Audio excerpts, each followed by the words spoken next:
What's up, guys? This is Ian here, coach of your Ladner Lanturn, bringing you guys our Week 7 match of the WPL, taking on my good pal and friend, Nacho Everyday Trainer, coach of your Detroit Teravolts.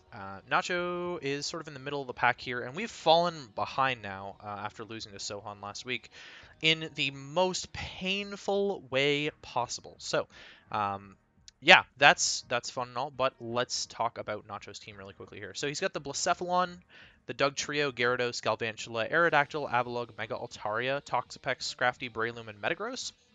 I was 100% expecting Blacephalon, Mega Altaria, and Galvantula to come, and none of them showed up. So I'm really surprised once we get to team preview here. I was not expecting the Scrafty or the Metagross to make an appearance. I was kind of iffy on the Metagross, actually. I thought Metagross had an alright matchup, but Scrafty I was determined was not going to show up against my double fairy. And I didn't bring either of my fairies, of course, because the Toxapex exists, and it kind of sits on both of their faces. And Avalugg was a problem for the Mimikyu as well. Yeah, so obviously we don't see like some big threats, especially the only threat, literally the only threats that I had Drapion for. So Drapion's completely worthless this game. He has 0 special attackers. These are all physical attackers. So Drapion with the Assault Vest is just, yeah, it's complete garbage. The only thing it really does is knocks off items and maybe gets some hits off. So, maybe I'll just get some chip damage with it, and that's about it. But, nice debut, Drapion. Like, Mega Altaria didn't even come. It was designed to kill Mega Altaria with the Beedrill.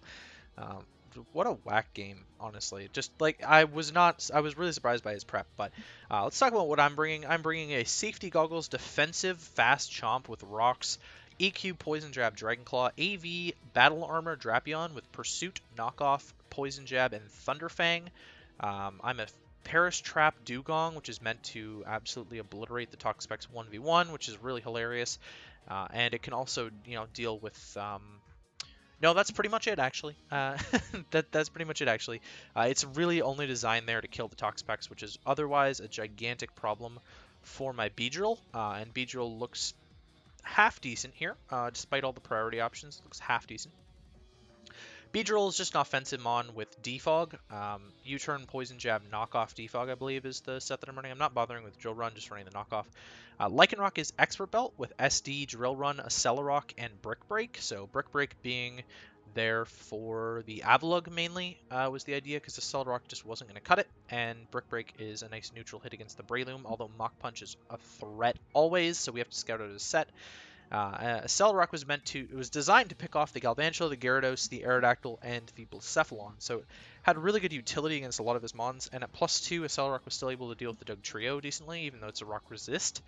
Last but not least, I'm at Agility, Roost, HP Ice, and Thunderbolt Zapdos. It's got a really good matchup here. I'm really fast Zapdos, outspeeding the Gyarados.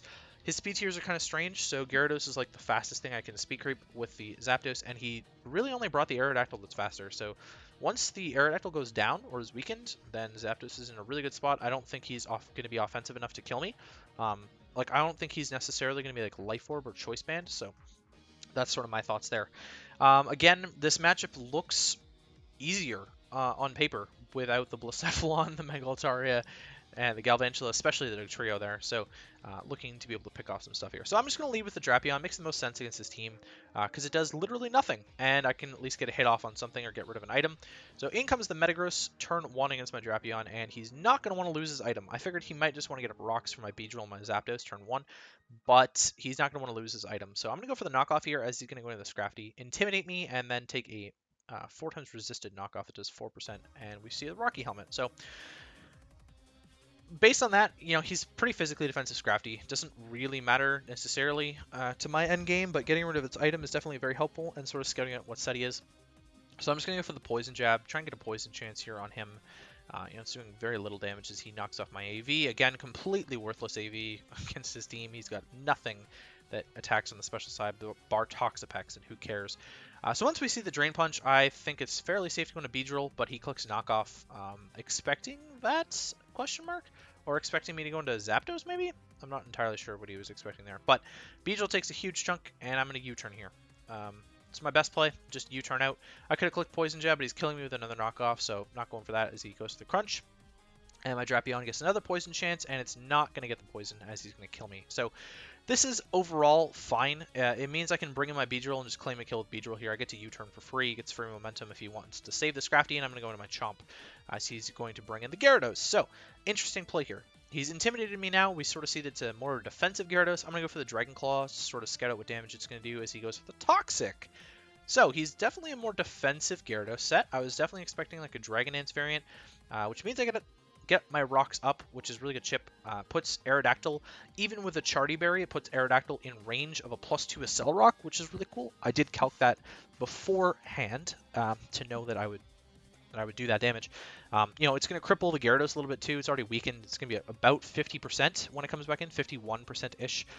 Breaks the potential Sash on the Breloom, which is really fun. And yeah, just general chip against the Pex is really cool too. So I'm just going to click EQ here, scout out what he's going to be, and he is going to be the Shook Berry, and he's going to kill me with the Ice Punch and take rough skin damage. So I wasn't calculating with Intimidate, and I was really confused by this damage because it looked like Earthquake should have done more, or there was no way that he was physically defensive enough to eat the Earthquake to do that much damage with Ice Punch. So the Intimidate really factored into my calc there, and I was really confused. I sat here for a little bit thinking, like, what the hell is going on? Like, what's my play here? So I'm just going to go into the Lycanroc, and he will not live this Drill Run, but the Breloom will most certainly eat this Drill Run very nicely there. Just a max HP Breloom based on the damage, and we see that he's Toxic Heal, which is really good to know.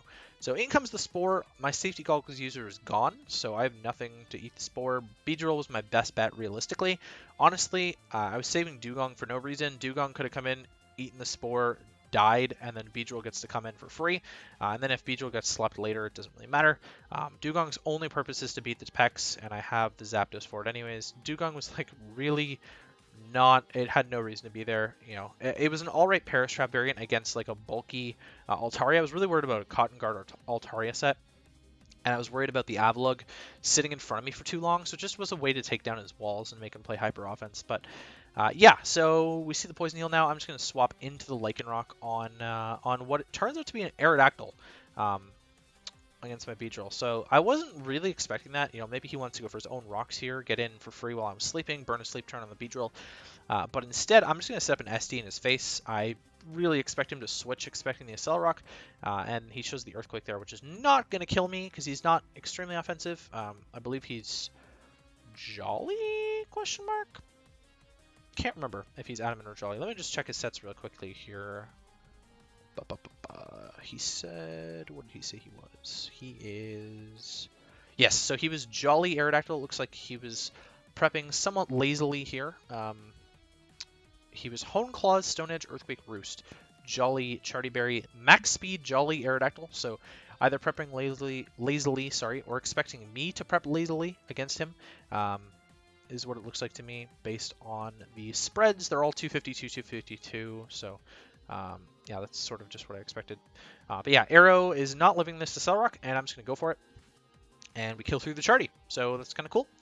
In comes the Pex, which is odd, because this thing absolutely gets obliterated by Drill Run. It's a roll in my favor. Crit did not really matter. Actually, hold up. He was at 88, and the roll was against him. My bad. It did not matter, because he had taken rocks damage. So 89% was minimum on that, and the crit did not matter at all on the Drill Run. But we pick off the Pex, and in comes the Breloom. Now, what I should have been doing is thinking here, right? So we see Poison Heal, we see the Toxic Orb. How likely is it that he has Mach Punch on this set? Not super likely. You know, I was definitely expecting the Mach Punch to pick off my Breloom, but it's a lot, or sorry, my Lycanroc, but it's a lot more reasonable for him to have the Drain Punch instead, and not be running Mach Punch. Maybe, you know, Seed Bomb, Drain Punch, Spore. You know, he actually had, what was his exact set? Yeah, so he was Seed Bomb, Drain Punch, Toxic, and Spore. So it's not out of the realm of possibility for him to Mach Punch. But realistically, I don't need the chip on this. Zapdos two-shots this anyway. He can't put anything else to sleep. So why not just go for the Brick Break? And instead of thinking like that, I just clicked Accelerock, trying to get some more chip on it. And, you know, that chip's going to matter eventually, but he's going to get some health back from the Drain Punch and his Poison Heal there. At this point, Zapdos comes in, and it's just going to be able to clean up. HP Ice kills this. Thunderbolt's going to kill the Metagross. After 2 Thunderbolts, it'll kill the Metagross, and he can't OHKO me. even Ice Punch crit won't kill me unless he froze me, which would have been really annoying. Static Para literally means nothing. Bullet Punch cannot take me out from this range, and then Thunderbolt's going to pick off the Gyarados. So, had I been thinking there, his Metagross actually didn't have Bullet Punch either, and so I was in a position where Lycanroc would have been able to win the game for me, just outright. I didn't set it up that way, and so instead Zapdos is going to pick up the game for me. Overall, not bad. I'm very happy to pick up the 3-0 win, especially after our 2-game losing streak. Both games that I could have won. I definitely could be 7-0 at this point.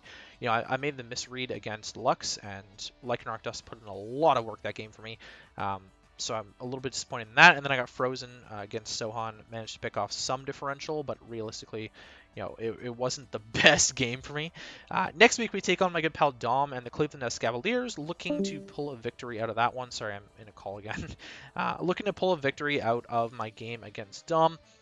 It'd be really important. If we can hit 6 wins in the next 2 weeks here, taking on Dom and Jake, if we can pull a win off of either of them, that'll make the end of our season a lot more bearable, and I'd be fine going 6-6, honestly, at this point. Like, I was going for the undefeated season, and then I ruined it, and I've been getting hacks out of those games, so I'm really hoping to pull a win off of either Dom or Jake. If we can pull a win off of both of them, I'm pretty much guaranteed for playoffs at that point.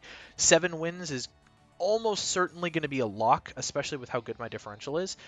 So I would be very, very happy if I can pull out wins in those games, because our last 3 weeks are against Spanik, who is 5-1 currently, and I'm not stoked to play against Bash, who is really good and is somewhat underperforming this season. I think he's had a couple of hacksy games.